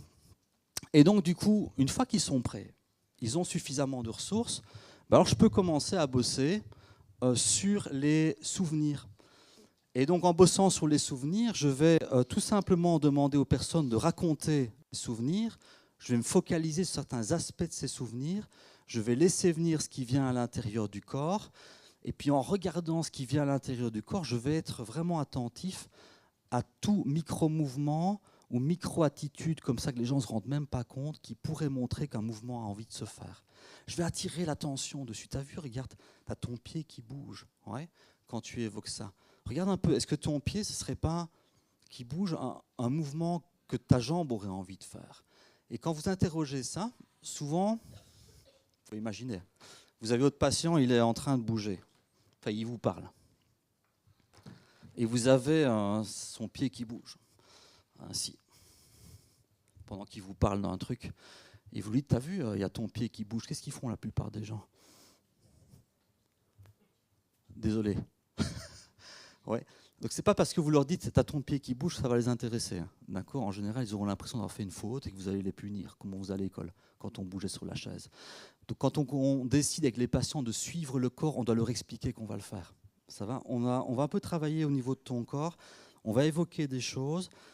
Alors, ça va être un peu bizarre, il faut que tu me donnes ton accord d'ailleurs. Je vais, si tu veux bien, te refléter certaines choses que j'observe quand tu parles et on va essayer de voir si ton corps n'a pas envie de faire quelque chose derrière. Mais si quelque chose bouge, s'il te plaît, laisse-le faire. Ça va? Et je t'encouragerai. Donc, on ne fait pas de la sensorimotrice sans un minimum de psychoéducation. C'est super important parce que sinon, c'est intrusif. Nommer le corps aussi. Une série de personnes auront l'impression d'être dévoilées alors qu'ils ont fait toute leur vie des efforts pour ne pas être dévoilés. Les gens qui ont eu trauma complexe, quand on remarque quelque chose chez eux, en général, c'est source d'intrusion et de punition. D'accord? Et ils s'arrangent en fait pour bien garder toute l'activation à l'intérieur. Donc dire, t'as vu, t'as ton corps qui bouge un peu, parfois ça peut être vu comme un grand danger. Merde, il m'a vu. Ouais. Donc expliquez bien, prenez le temps, amener de la psychoéducation, réamener de la ressource. Et je pense qu'on ne doit pas faire ça non plus n'importe comment. Je crois qu'il faut aller un peu se former aussi avant de le faire. Mais surtout, quand on commence à le faire, y aller mollo, petit à petit, et toujours bien réajuster en fonction des réactions des gens. Mais sachez, les personnes qui font la formation pourront vous le dire parce qu'on s'entraîne beaucoup sur soi. Dès qu'on focalise sur le corps, on ouvre des boîtes de Pandore sur une série d'aspects de notre fonctionnement. Et même quand on a l'impression qu'on n'a rien comme trauma, on se rend compte que, waouh, quand même, il y a quand même pas mal de choses à l'intérieur que je ne savais pas que c'était là. Ça va? Ça vaut pour nous comme ça vaut pour nos patients, évidemment. Donc on y va mollo, avec contacter le corps. Mais sans trop contacter le corps, simplement permettre au patient, quand vous voyez qu'il y a un début de mouvement qui veut se faire, simplement de le faire, ouais, ça peut être une bonne grosse source de régulation. Bien, j'avance encore un petit peu. Je vais aller plus directement sur la notion de trouble dissociatif de l'identité, parce qu'il faut que je gère le temps. Bien. Donc ça, ce sont les grands principes de la thérapie sensorimotrice. Ça va? Donc je répète pour que vous puissiez bien retenir les choses. On veut créer de la sécurité dans le corps. Le trauma se réveille de façon automatique et s'exprime à travers le corps. C'est pour ça qu'on veut adresser le trauma à cet endroit-là. On bosse en 3 phases. Stabilisation, travail sur les souvenirs, réhabilitation. Je ne vais pas en phase 2 avant d'avoir stabilisé. D'accord ? Stabiliser, c'est créer toute une série d'exercices pour revenir en sa fenêtre et puis développer des capacités manquantes. Une fois que je suis en phase 2, je décide de faire des séances sur des souvenirs précis. Quand les gens amènent ces souvenirs précis, je regarde ce qui se passe dans le corps et j'essaie de passer de l'immobilité à la mobilité. D'accord ? C'est ce que j'essaie de faire. Et puis, on a commencé à essayer d'appliquer ça avec les personnes qui ont du trauma complexe, et notamment des TDI. Trauma complexe égale morcellement. Ouais. Comment vous expliquer ça en 4 minutes et demie? En fait, quand vous êtes victime de trauma, votre vie continue après. On est bien d'accord. Vous devez rentrer chez vous. Vous avez peut-être un conjoint, des enfants, un travail. Il faut faire ce qu'il faut pour vivre, tout simplement. Si vous êtes sans cesse en train de penser à votre trauma et de revivre à l'intérieur de votre corps les sensations, les images, les émotions en lien avec votre trauma, vous ne savez plus fonctionner. On est bien d'accord? C'est plus possible. D'accord? Donc, du coup, pour pouvoir fonctionner, vous allez diviser le fonctionnement de votre personnalité. Vous allez mettre en fait, en dehors de votre moi, les souvenirs, les sensations, les émotions, les tendances d'action en lien avec la partie de vous qui s'est figée, qui s'est traumatisée. Donc on dit qu'il y a une dissociation structurelle du fonctionnement de la personnalité quand il y a un trauma. D'accord ? Il ne peut pas y avoir trauma sans morcellement. D'accord ? S'il n'y a pas de morcellement, ça veut dire que oui, j'ai vécu quelque chose de difficile, mais je suis capable de rester avec. Et donc ça reste intégré à mon moi. D'accord ? Donc il y a des gens qui sont morcelés, très morcelés, parce qu'ils ont dû mettre beaucoup de choses d'eux-mêmes à différents âges à l'extérieur de leur moi, depuis tout petit. Ouais ? Alors sachez qu'il y a un peu 3 types de morcellement, juste pour que vous ayez le topo. On peut être morcelé parce qu'on ne s'est jamais intégré, un peu comme nos patients en borderline. Un bébé, il n'est pas intégré, il switch tout le temps, on est bien d'accord. Ouais, il joue, puis il pleure, et puis il est fatigué, et puis voilà. D'accord ? Mais des bébés qui grandissent dans des familles chaotiques, c'est des bébés à qui on n'apprend pas à mettre leurs différents états du moi ensemble. Donc ils sont morcelés quand ils arrivent à l'âge adulte parce qu'on n'a pas mis leurs états du moi ensemble. D'accord ? Et puis il y a des gens qui se sont morcelés parce qu'ils ont dû exiler des parts d'eux-mêmes qui contiennent trop de trauma. D'accord ? Et puis il y a des gens qui sont morcelés parce qu'ils ont intériorisé, introjecté des parties non accordées de leur figure parentale ou d'agresseur. D'accord ? Donc ils sont habités par des parts qui ne sont pas eux. Ouais. Tout ça, ce sont des choses qui peuvent faire partie du morcellement. Et on va retrouver ça, les 3, dans le trauma complexe en général. Un manque d'intégration, une dissociation structurelle et des parties intériorisées qui sont des introjections de différentes personnes qu'ils ont rencontrées dans leur passé. Ça va ? Ça, c'est un petit peu le tableau de la dissociation structurelle. En plus, vous pouvez avoir des parties de soi aidantes, des parties de soi dissociatives qui sont observatrices du fonctionnement, parce qu'à force d'être abusé pendant 10 ans, depuis l'âge de 3 ans, j'ai appris à sortir de mon corps, à regarder mon corps de l'extérieur, mais au final, ce qui regarde de l'extérieur est devenu une personnalité à part entière. Ce sont toutes des choses en fait, qu'on peut observer dans quelqu'un qui est très morcelé, parce qu'il a vécu du trauma depuis tout petit. Ça va ? Donc on a On utilise le terme dissociation pour ça, mais le terme dissociation est très confusionnant. On l'utilise n'importe comment dans notre métier. Ça va? Donc on doit clarifier. Et la dissociation, qui est la dissociation, je me déconnecte de moi, je me déréalise, je me dépersonnalise, ça ce serait une dissociation de type détachement. D'accord? Quelqu'un qui passe en hypo et qui n'est plus à l'intérieur de lui, détachement. Ici, je parle vraiment de dissociation structurelle, c'est le fonctionnement de la personnalité qui s'est divisé ou qui est mal intégré. Ça va? Certaines personnes en fait proposent d'utiliser même différents termes, comme Giovanni Liotti, il propose d'utiliser le terme compartimentation quand on parle de personnalité et le terme détachement quand on parle de se détacher de soi. Okay? Mais on utilise dissociation pour tout. Donc il vaudrait mieux un peu peut-être clarifier les choses. Ça va? Dissociation n'égale pas hypo aussi. On peut être en dehors de soi, en hyper et en hypo. Ça va? Donc on peut être détaché de soi en hyper et en hypo. Donc ça, c'est un peu le flou conceptuel lié à la dissociation. Ici, je vais parler de dissociation structurelle. D'accord? Et donc, du coup, les gens traumatisés complexes, comme la dame que vous allez voir dans la vidéo, ce qui peut arriver, c'est que déjà, ils n'étaient pas bien intégrés parce qu'ils étaient petits, d'accord? Et puis, ils ont commencé à exiler des parts de soi qui contiennent toutes sortes de choses vraiment difficiles, mais ils les ont exilées tellement tôt, on tient des choses tellement difficiles que ces parts se sont autonomisées. Ouais. Ça veut dire qu'en fait, quand je suis dans mon moi normal, je ne me rappelle pas ce que je fais. Quand je suis dans un autre moi qui contient les sensations et les impressions de l'enfant que j'étais abusé quand j'avais 5 ans. Okay? Et là, on a un profil alors TDI. Ça va? Donc, dans le trauma simple, c'est juste que j'oscille entre je revis le trauma et je suis un peu déconnecté du trauma. Dans le trauma complexe, on a plein comme ça de différents états émotionnels pas bien intégrés, mais je dirais qu'il n'y a pas une compartimentation en termes de personnalités différentes. Et dans la dissociation structurelle, c'est à ce point compartimenté que la personne a développé plusieurs mois. Ça va?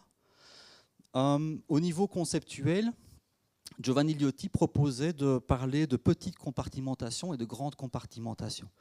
La petite compartimentation, ce sont des gens qui se fragmentent en différents états du moi mal intégrés. C'est le profil du borderline. J'ai pété les plombs hier. Ce n'était pas mon état d'aujourd'hui, mais c'était quand même moi qui ai pété les plombs. C'est différents états du moi. La dissociation structurelle, c'est je me suis réveillé le matin et le cadeau de ma fille a été détruit et je ne sais pas qui a fait ça. C'est juste que pendant la nuit, il y a une autre personnalité qui s'est activée et qui a détruit le cadeau de la fille pour des raisons X ou Y. Que la personne dans son état normal ignore. Donc il y a différents moi. Ça va? Ça, c'est la dissociation structurelle. Donc quand vous voulez bosser avec la grande compartimentation, on bosse avec le modèle de la dissociation structurelle. Quand vous voulez bosser avec les états du moi, on travaille avec les modes qui sont décrits en thérapie des schémas, où on travaille avec les états du moi.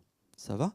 Donc la patiente que vous allez voir, elle a une dissociation structurelle. Donc elle a été abusée pendant 20 ans par son oncle et par un ami de son oncle. Et donc elle switch d'une personnalité à une autre. Ça va? Elle a quelques personnalités. Elle a un enfant petit. Quand ça s'active, elle suce son pouce. Quand elle était abusée, elle se déconnectait régulièrement et elle se réfugiait dans des modules qui étaient au plafond. Donc elle voyait l'abus de l'extérieur, mais ça a duré pendant des années. Donc ça aussi, ça s'est autonomisé. Elle a une partie observatrice. Ouais. Il y a une gamine de 8-10 ans qui s'appelle Cristal qui va à l'école et qui ignore tout ce qui se passe à la maison. Et on a une partie beaucoup plus dure qui s'appelle Caras qui imite un peu les comportements de son oncle et qui est tout le temps en train de tyranniser dans le monde intérieur Cristal parce qu'elle estime, en fait, Caras estime que Cristal est faible.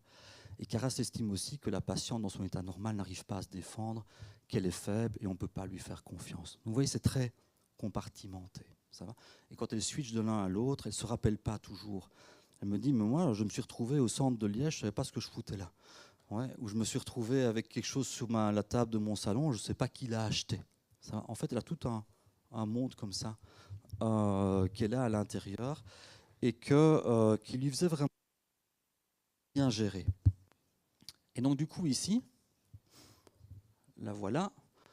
Donc, elle a autorisé que je montre une séance sensorimoteur avec elle parce que pour elle, c'était très important qu'on puisse diffuser les techniques qui permettent de travailler la dissociation complexe. En fait, c'était la toute première séance sensorie que je faisais avec elle. J'en avais jamais fait. J'étais en formation à ce moment-là. Donc, elle est un peu paumée et moi aussi. Ça va? On essaye de s'en sortir un peu avec tout ça.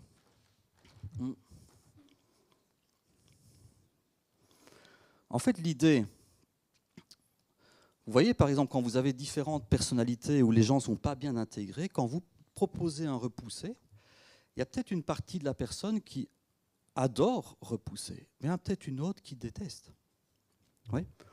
Quand vous proposez de venir plus près, il y a peut-être une partie qui ne demande que ça, une partie enfant qui a envie de s'accrocher à vous, mais il y en a peut-être une autre qui a des souvenirs d'abus, et c'est détestable comme idée. Ça va? Et donc du coup, la thérapie sensorimotrice devient beaucoup plus complexe parce qu'on propose un truc, mais ça crée du conflit intérieur. Il y a des discussions entre les parties, en fait, dans la tête de la personne, et on doit gérer cette affaire-là.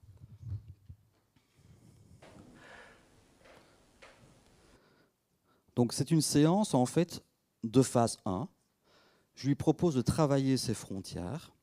Et l'idée, c'est que j'avance avec un coussin et elle doit bêtement le repousser. Rien d'autre que ça. On ne connecte à rien de traumatique. J'avance avec un coussin, très lentement, et elle doit le repousser. Et en fait, elle a de l'activation dans sa main droite. Et puis je lui dis, mais suis l'activation dans ta main droite. Elle a probablement envie de pousser. Et comme ça, tu pousses ce coussin. Et on va développer une capacité à dire non. Pourquoi est-ce que j'ai proposé ça? Parce qu'elle ne sait pas dire non. Elle dit jamais non dans sa vie. Quand elle veut dire non, en fait, elle se mutile, elle s'autodétruit. Et comme ça, l'autre lâche prise, en fait. Du genre, je vais me faire à ce point du mal que tu vas renoncer à ce que tu me demandes. Un truc du genre. Et donc, du coup, je suis en train simplement de lui proposer là de pousser le coussin. Si on fait ça, qu'est-ce qui pourrait se passer?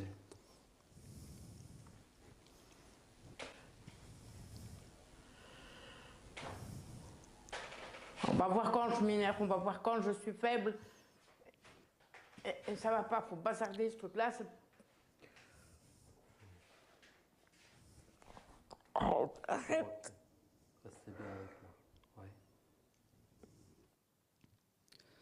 Voilà. Donc en fait, ce qui s'est passé juste avant, c'est qu'elle est comme ça.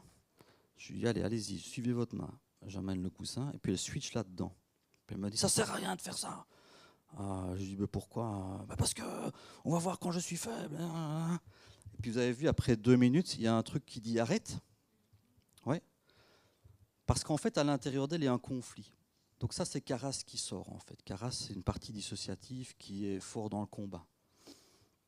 Donc comme elle ne sait pas repousser le coussin et qu'elle ne sait pas dire non à l'exercice, Caras sort pour me dire que c'est de la merde, en gros. Ouais. Mais à peine Caras a parlé qu'on a Cristal qui s'active dans la tête et qui veut faire taire Caras, parce que si Caras continue à crier, qu'est-ce qui va se passer? L'autre, le thérapeute, ne va plus l'aimer. Ouais. Et donc avant qu'on la diagnostique TDI, on était en hôpital de jour psychiatrique. En fait, tout le temps, elle faisait des crises comme ça dans la salle, elle balançait des chaises et tout ça. Et après, elle venait demander pardon comme une petite fille à toquer au bureau des infirmiers. Pardon, et demander des médicaments pour la tête. Elle demandait des Dafalgan, en fait, tout le temps. Cette crise, et puis une petite fille qui demandait des Dafalgan, et puis à un moment donné, en équipe, on dit, mais putain, qu'est-ce qu'elle est vraiment chiante à nous demander des Dafalgan tout le temps. Typique, vous voyez un peu les gens qui toquent pour demander des médicaments. En fait, elle switchait. Ouais, elle switchait dans Caras, et puis elle switchait dans Cristal. Et Cristal, en fait, c'est ce qui vient d'arrêter Caras, là. Je suis désolée. Il n'y a pas de problème. Oui? Je voulais pas. Il n'y a pas de problème. Ok? On a dit qu'on allait d'abord écouter les parties qui n'ont pas envie de faire l'exercice. D'accord? Oui? Et il y a une partie de vous qui n'a pas envie de faire cet exercice parce que c'est une partie qui n'a pas envie de perdre ses défenses. D'accord? Elle comprend rien à ce que je lui dis, en fait. Un peu comme si on faisait cet exercice-là, vous allez devenir plus fragile. Il y a des parties qui ont l'impression qu'elles vont devenir plus fragiles. C'est juste? Oui. Ok.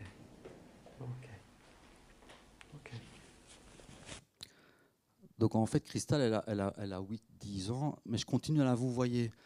Parce qu'il m'a fallu du temps avant de savoir, tiens, ça c'est telle partie, c'est telle partie. Et alors je lui parle comme si elle avait son âge, 57 ans. Ouais. Donc Cristal, elle comprend rien parce que je lui parle avec un langage d'adulte, quoi. D'accord? Et puis, finalement, je me rends compte que c'est cristal. En fait, on va faire un exercice à la fois avec Caras et à la fois avec Cristal. Ouais. Je peux être les deux en même Et à temps. la fois. Et donc, du coup, je négocie avec Cristal. Je lui dis, écoute, on fait cet exercice parce qu'on apprend à dire non, on apprend à repousser. Et puis, je convainc Cristal de faire revenir Caras. Caras me dit, mais ça va pas de faire ça, ça me convient pas, etc. Et puis, finalement, je négocie avec Caras. Et puis, je propose de faire revenir la partie apparemment normale pour mettre dans une partie du corps Caras et dans une autre partie du corps Cristal. En fait, Cristal, elle a envie de se cacher. Et Caras, il est OK de se défendre. Okay, mais Caras, il n'est pas OK de se défendre comme ça, sans laisser Cristal se cacher, parce que c'est comme si ça le rendait vulnérable. Il y a quelque chose comme ça. Donc j'ai toute une négociation comme ça avec lui. Et puis finalement, je négocie avec Claudine de faire venir les deux. Donc Claudine, elle est revenue là. En fait, on va faire un exercice à la fois avec Caras et à la fois avec Cristal. Ouais.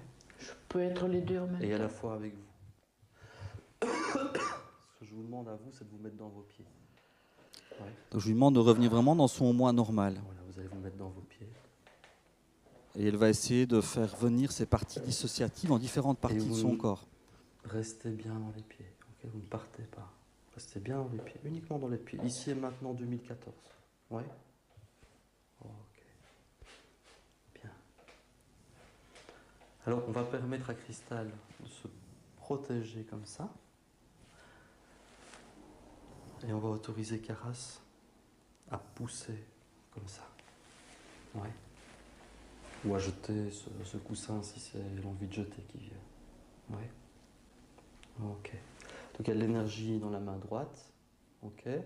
La main droite, ça pourrait être plus Caras. Ouais. C'est pas logique. Parce que dans ma tête, il est à gauche. Ok. Qu'est-ce qu'il y a dans la main droite alors là?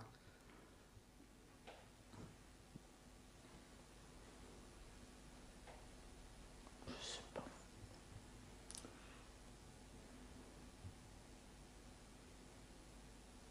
Je vais essayer de mes Caras, il est toujours par là. Ok. Si Caras, laissez venir, si Caras peut venir dans une des mains, quelle main il va choisir? À gauche. Ok. Ok. Si Cristal peut venir dans une des mains, quelle main il va choisir à Cristal? À droite. Ouais. D'accord. Ok.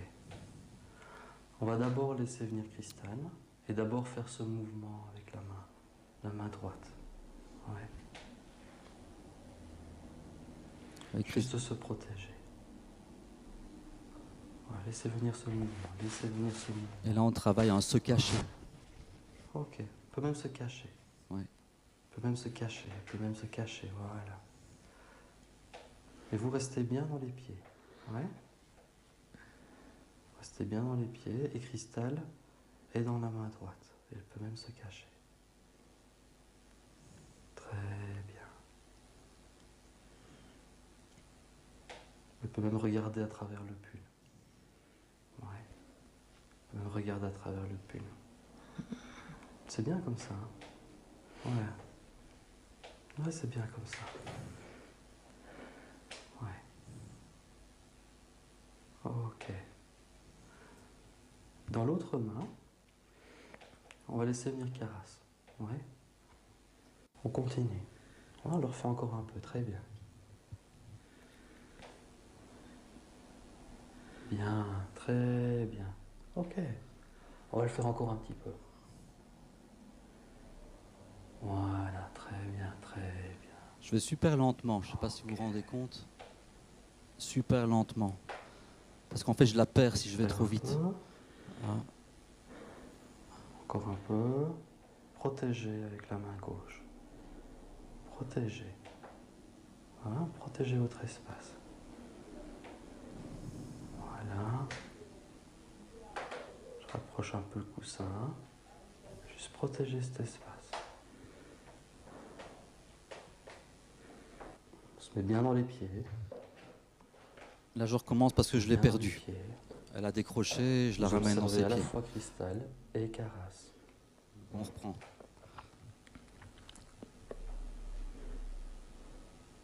Et je fais avancer le coussin. Je fais avancer le coussin tout doucement. Juste apprendre à se protéger.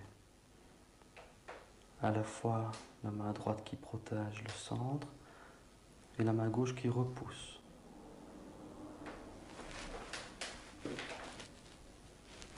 Voilà.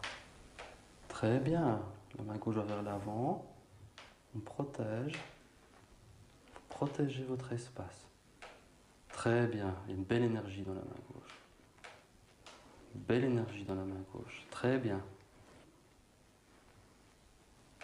Ok. Vous pouvez le faire. Vous pouvez vous protéger. Vous avez le droit.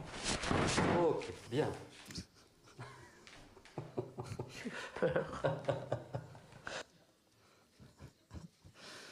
C'est dangereux comme métier. Comprenez pourquoi j'avance avec un coussin, là, vous voyez ? Ça a tout son sens. Et donc du coup, je dois le faire doucement parce que sinon elle n'arrive pas à rester présente aux deux. Je reviens, je la remets dans les jambes, on revient, etc. Et puis à un moment donné, il y a tellement de tension que Caras prend le contrôle, il tape, mais c'est dissociatif. C'est un switch en fait. C'est-à-dire c'est un mouvement pas intégré. Je suis content parce qu'il y a eu un mouvement, mais je ne suis pas spécialement content parce que ce n'est pas intégré. Donc je vais devoir le refaire en fait par la suite. Ça va pas fort. Non. Regardez ce qui se passe là. En fait, juste 2 minutes plus tard, j'ai la petite qui revient et qui s'en veut. Parce que Caras a été violent. Ça Et va c'est pas reparti. fort. Non. T'as eu peur? Ouais. Il est méchant tout le temps comme ça. Moi. Je sais. Mais ici, c'est moi qui lui demandais de protéger. D'accord? C'était un exercice, il a fait vraiment, il a fait ce qu'il fallait. D'accord? Il devait s'entraîner à juste repousser ce coussin. Mais il l'a fait tellement fort qu'il a fait peur. Hein? Donc là, de nouveau, elle a 8 Ouais. ans. Alors, ce que je voulais lui demander, c'était de le refaire moins fort. D'accord. Tu vois? Juste parce que j'ai vu que tu as eu peur. Et je veux pas que tu aies peur. D'accord? Je veux que Caras puisse pousser sur le coussin et se protéger, mais pas te faire peur en même temps. Hein? D'accord? Ouais. Tu peux faire ça. Oui.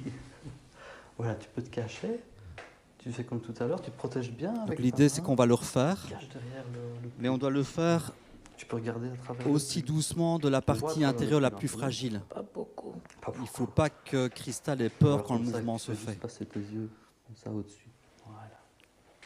L'idée, c'est pas de Ok.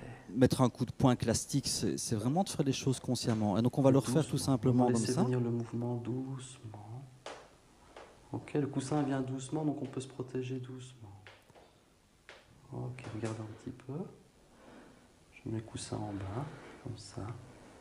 Voilà, très bien. Très bien. Ok. Encore un peu. Voilà, très bien, parfait. Ok. Voilà, très bien. Juste pousser sur le coussin, apprendre à se protéger, apprendre à protéger son espace. Et pousser le coussin aussi loin que vous avez envie de le pousser. Aussi loin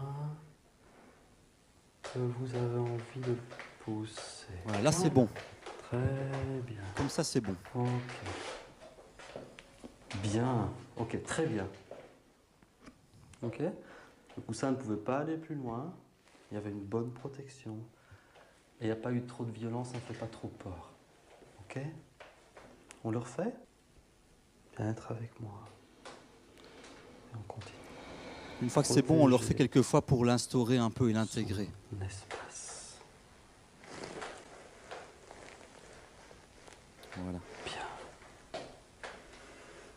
Ok. Très bien. Ok. Respirez. C'est bien. Oui. Elle est crevée. Vraiment bien. Quelle est la sensation du corps qui indique que vous avez pu faire les deux en même temps? à ce niveau-là. Et puis, j'ai envie de dire au niveau de la tête, mais en même temps, au niveau de la tête, c'est assez confus. C'est confus au niveau de la tête? C'est moins confus ici en dessous? Oui. D'accord, on va se concentrer sur ce qui se passe ici en dessous. Ouais. Si vous vous concentrez sur ce qui se passe ici en dessous, qu'est-ce que cette partie du corps nous dit de l'expérience qu'on vient de faire?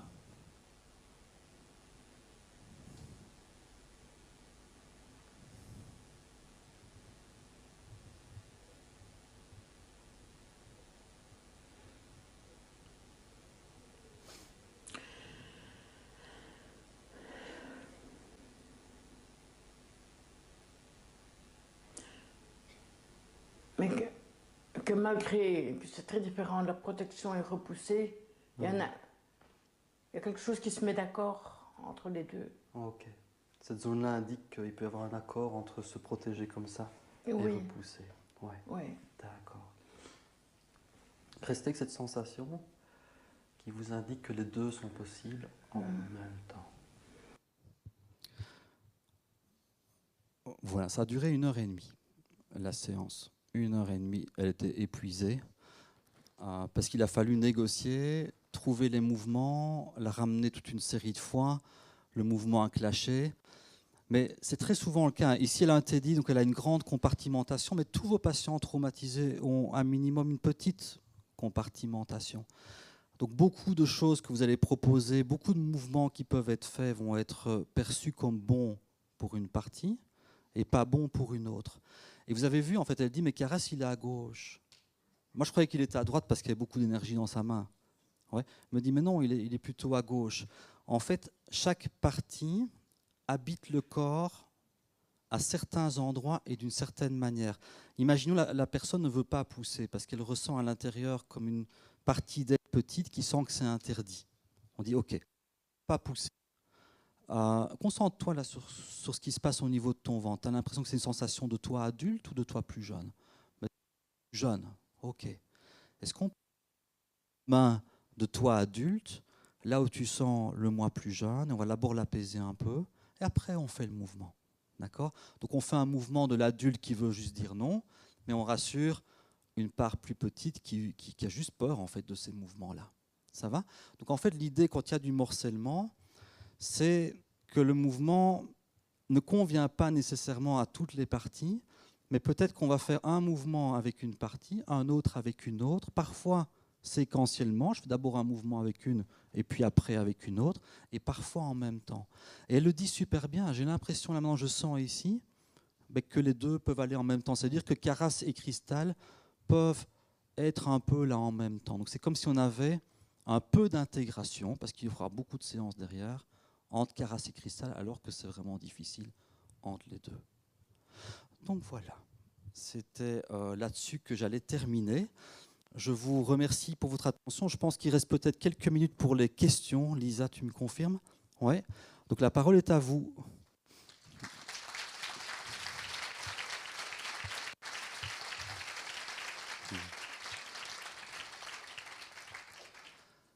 Oui, je ne sais pas comment on fonctionne, s'il y a 2 micros. Ouais, parfait.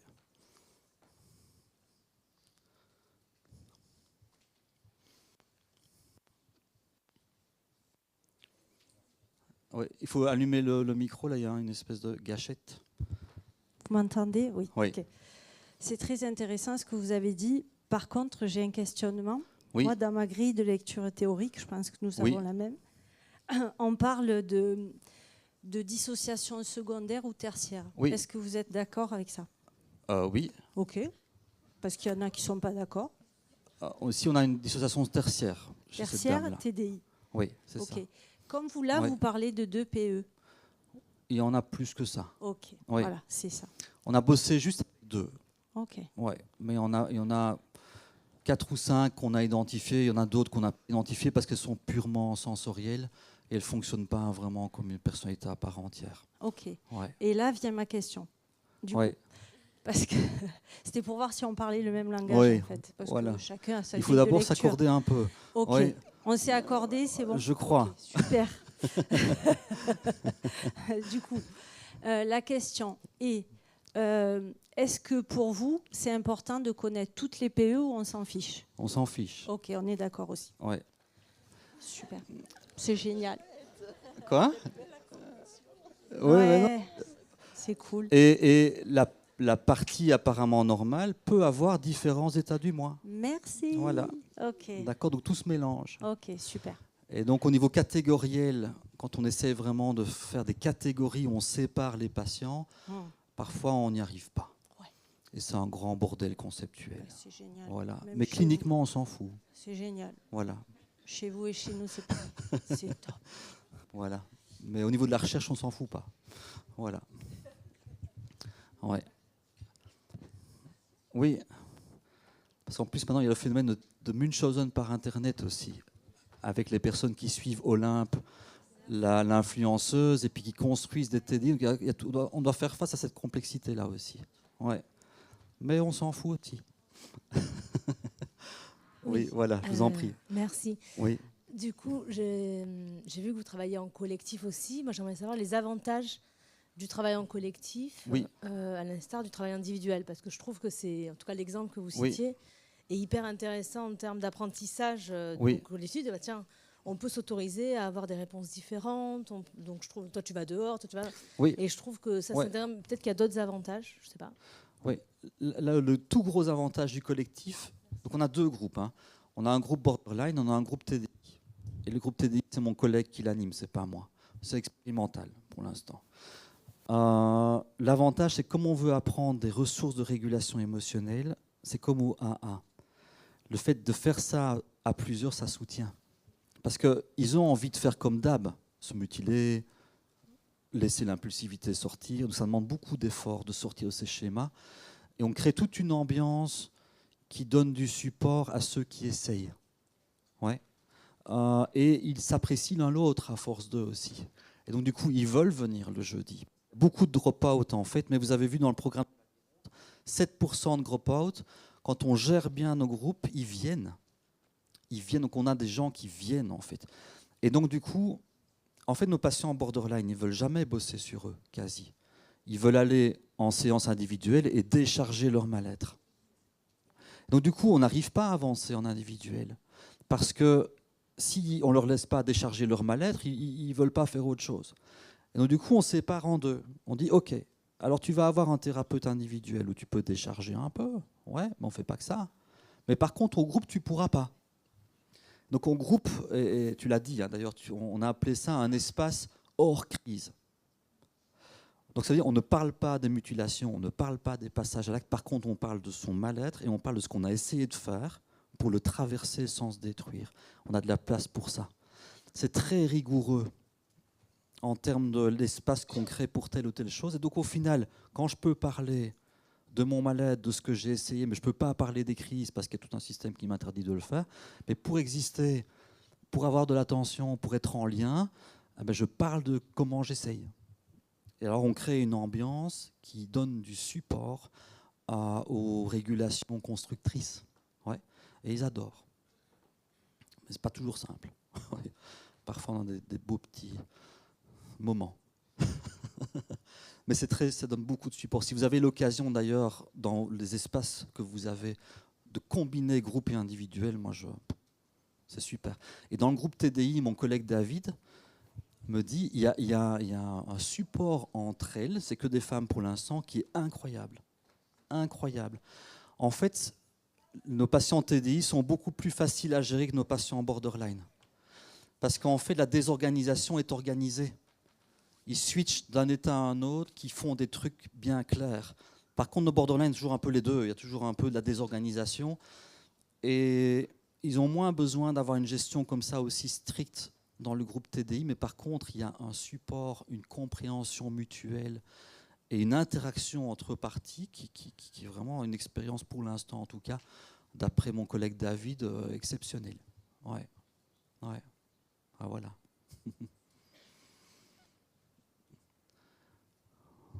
Voilà, s'il y a encore des questions. Oui. Oui. Merci. Je reviens aux ados. Oui. Puisqu'à la PJJ, on a on va dire des jeunes qui sont un peu plus toniques que la patiente, là. Oui. Physiquement, voire un peu virulents, voire un peu c'est de violents. l'orage. Oui. Et donc, on utilise la Psychobox. Je ne sais pas si vous connaissez Oui. comme support. Si, j'ai commencé à m'y intéresser un peu, mais je ne connais pas dans les détails pratiques. Ouais. Et donc, voilà, en fait, ma question, elle portait sur, effectivement, il y a donc le jeune, un intervenant qui a aussi des grands box, et puis une tierce, un clinicien. Oui. Voilà. Et donc là, vous êtes que deux. Ma question, c'était ça, en fait, c'était la relation, la soignant-patient. La question, c'est... Est-ce que quand on triangularise oui. ou pas, est-ce que c'est un plus? Est-ce que ça peut être gênant? Voilà. Enfin, est-ce que c'est une question que vous êtes posée? On se l'est posé. En fait, il y a des triangles qui marchent bien et des triangles qui ne marchent pas bien. Par exemple, quand je triangule avec mon collègue David, on est fort sur la même longueur d'onde. Je sais que quand David est là, mon patient peut aller plus loin à l'intérieur de ce qu'il vit. Et moi aussi, je peux l'accompagner plus loin que quand j'ai pu comparer, j'ai une stagiaire, par exemple, de master, qui n'est pas trop à l'aise.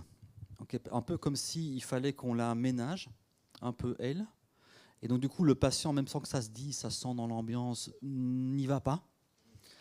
Parce qu'elle sent qu'elle n'est pas prête à y aller. Mais David, en fait, il adore l'intensité. Et donc, du coup, il y a quelque chose dans sa manière d'être qui dit on peut y aller à fond. Donc, ça colle bien. Je trouve que si on a une bonne part, ça permet d'aller beaucoup plus loin. Mais par contre, si on n'a pas réglé nos affaires, si on est en conflit, si c'est difficile, ça consomme une partie de l'énergie mentale qui pourrait être consacrée à d'autres choses. Ouais, voilà ce que je pourrais dire. En même temps, je trouve ça très bon parce que si on s'oblige à régler nos affaires, et on doit le faire en groupe borderline parce que dès qu'on n'est pas en accord, ça pète, je trouve que ça nous permet de croître en tant que professionnel d'une manière exceptionnelle. Et je propose en fait à tous mes collègues de participer, mes jeunes collègues doivent participer au groupe borderline en fait, en observation, doivent être là.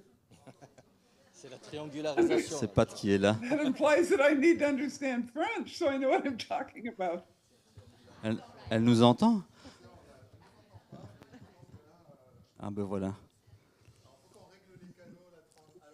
Oui. I've never done that before. I don't have an iPad. Oui, ce serait peut-être le moment de prendre une pause. Jusqu'à quelle heure la pause? I have my laptop. I wonder... Donc 45 piles, on recommence. Oh, that means I'm always going to be Merci looking down à tout le like monde. this, though. À tout à l'heure.